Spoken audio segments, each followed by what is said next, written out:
সাবেক বিএনপির চেয়ারপারসন আপসহীন নেত্রী, তিনবারের প্রধানমন্ত্রী, দেশনেত্রী মরহুমা বেগম খালেদা জিয়ার মাগফিরাতে দোয়া ও মিলাদ মাহফিলে আমির খসরু মাহমুদ চৌধুরী। চট্টগ্রাম থেকে মোস্তাফিজুর রহমানের ভিডিও চিত্রে বিস্তারিত দেখুন। চট্টগ্রাম নগরীর পতেঙ্গা থানার ৪০ নং ওয়ার্ডস্থ পতেঙ্গা উচ্চ বিদ্যালয়ের মাঠে বেগম খালেদা জিয়ার মাগফিরাত দোয়া ও মিলাদ মাহফিলের আয়োজন করা হয়েছে। গতকাল ১৪ জানুয়ারি বুধবার সন্ধ্যায় দোয়া ও মিলাদের আয়োজন করেন বিএনপির অঙ্গ সংগঠন। উত্তর পতেঙ্গা ৪০ নং ওয়ার্ড বিএনপির সভাপতি লোকমানের সভাপতিত্বে ও মঞ্জুর কাদেরের সঞ্চালনায় অনুষ্ঠানের প্রধান অতিথি হিসেবে উপস্থিত ছিলেন জাতীয় স্থায়ী কমিটির সদস্য আমির খসরু মাহমুদ চৌধুরী। আমাদের মধ্যে উপস্থিত হয়েছেন বীর চট্টগ্রাম সংগ্রামী জননেতা এক আসনের প্রার্থী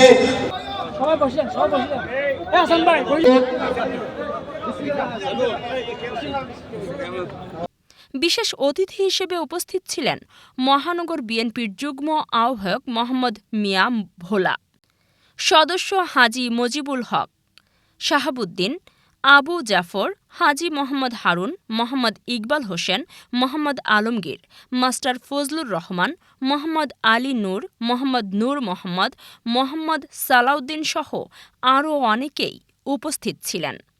এ সময় দোয়া ও মিলাদ মাহফিলে আমির খসরু মাহমুদ চৌধুরী বলেন, দেশের মানুষের কথা চিন্তা করে ও গণতান্ত্রিকের জন্য মাঠে নেমেছি আমি। গণতন্ত্রের জন্য রাস্তায় নেমেছেন, বাংলাদেশের মানুষের অধিকারের জন্য রাস্তায় নেমেছেন। এবং সেই এরশাদের সময় আপনাদের মনে আছে, শুরু থেকে শেষ পর্যন্ত একজন রাজনীতিবিদ, একটি রাজনৈতিক দল, সেটা বিএনপি, একজন রাজনৈতিক ব্যক্তিত্ব দেশনেত্রী বেগম খালেদা জিয়া শুরু থেকে শেষ পর্যন্ত আন্দোলন করেছেন এরশাদের বিরুদ্ধে। পতন করা পর্যন্ত এই নেত্রী বাড়ি ফিরে যায় নাই। আমরা দেখেছি অনেকে আওয়ামী লীগের সাথে মিলে এরশাদের নির্বাচনে অনেক দল গেছে, তাই না? আমার নাম বলার দরকার আছে? দরকার না, এটা জানেন আমি কিসের কথা বলতেছি। এরশাদের নির্বাচন করছে মানে ক্ষমতার লোভ ছাড়া খুব কঠিন। আবার 1-11-এ দেশনেত্রী বেগম খালেদা জিয়া এককভাবে যুদ্ধ করেছেন। ৬০ লক্ষ বিএনপি নেতা কর্মীর বিরুদ্ধে মিথ্যা মামলা, তার ফল আজকে আমরা পাচ্ছি। তিনি আরও বলেন, আপসহীন নেত্রী বেগম খালেদা জিয়া শুরু থেকে শেষ পর্যন্ত আনন্দে ছিলেন তিনি আরও বলেন, দেশের সাধারণ মানুষের কথা চিন্তা করে ১২,০০০ কোটি বরাদ্দ করা হয়েছে। এই ১২,০০০ কোটি টাকা মহিলারা প্রতি মাসে ২,৫০০ টাকা করে পাবেন এবং বন্দর, ইপিজেড ও পতেঙ্গা এলাকায় মেডিকেল পাবেন এবং ওয়াসার পানিও পাবেন। মেডিকেল ও ওয়াসার পানি হবে ১০০%। মেডিকেল ও ওয়াসার পানি নিয়ে চিন্তা করার কোনো কারণ নেই। আপনাদের যারা বিবি গৃহকর্তী, প্রত্যেককে একটা করে ফ্যামিলি কার্ড দেওয়া হবে ইনশাআল্লাহ। ২,৫০০ টাকা পর্যন্ত তার অ্যাকাউন্টে সে খরচ করতে পারবে প্রত্যেক মাসে। হাসপাতাল হবে, ওয়াসার পানি হবে, এগুলো কোনো বিষয় না ইনশাআল্লাহ। এগুলো চিন্তা করেন না আপনারা, এগুলো হবে। আমি প্রত্যেকটা মানুষের জীবনযাত্রার মানের কথা বলতেছি। হাসপাতালও হবে, হাসপাতাল না হলে বিনা পয়সায় চিকিৎসা করতে হবে, ওয়াসার পানি হবে, সব হবে ইনশাআল্লাহ। কারণ আমাদের আগামী দিনের বাজেট মেগা প্রজেক্ট করব না, আমাদের আগামী দিনের বাজেট বিনিয়োগ হবে বাংলাদেশের মানুষের জীবনযাত্রা। আমির খসরু মাহমুদ চৌধুরী আরও বলেন, বিএনপির কোনো নেতাকর্মী চাঁদাবাজি করলে কাউকে ছাড় দেওয়া হবে না। বুঝতে হবে, আর চাঁদাবাজি মাস্তানি চলবে না।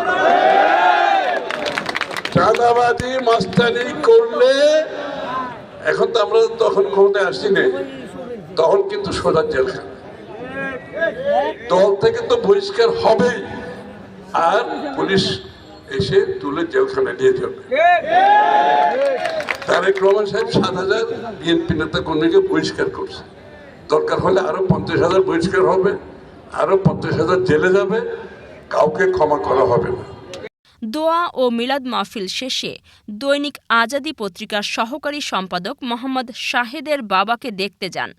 এ সময় আমির খসরু মাহমুদ চৌধুরীকে জেলে প্রদাহের মহিলারা রাস্তার মাঝপথে আমির খসরু মাহমুদ চৌধুরীকে ফুলের শুভেচ্ছা জানান।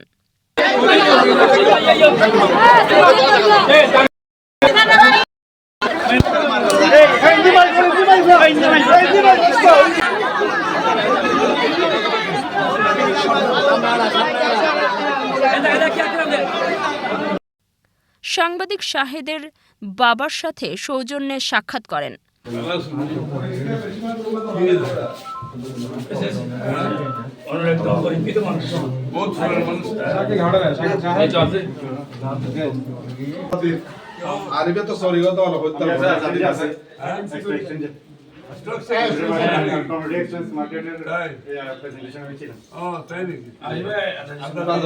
পরে সাংবাদিকরা টিসিবি ও পতেঙ্গা এলাকায় মেডিকেল নিয়ে কথা বললে সাংবাদিকদের জবাবে আমির খসরু মাহমুদ চৌধুরী বলেন, বাজেট রয়েছে প্রাথমিক বাজেট, তো সে দৃষ্টিকোণ থেকে এর আগে প্রায় 1 কোটি পরিবারকে টিসিবির ফ্যামিলি দেওয়া হতো, এটা কি? এটা তো ক্রমান্বয়ে প্রথমে 50 লাখ, ক্রমান্বয়ে সবাই পেয়ে যাবে, সবাই পাবে, অব্যাহত থাকবে। টিসিবি তো বন্ধ হওয়ার কিছু নাই, যেগুলো আছে সেগুলো তো আমরা বন্ধ করার কথা কিছু বলি না। আমরা বুঝি এখন যারা নতুন যা হবে তাই। হ্যাঁ, টিসিবি তো ফ্রি দিচ্ছে না, এটা তো ফ্যামিলি কার্ড তো ফ্রি।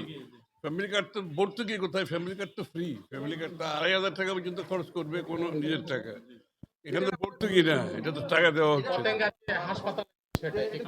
হাসপাতাল হবে ইনশাল্লাহ, পানি হবে।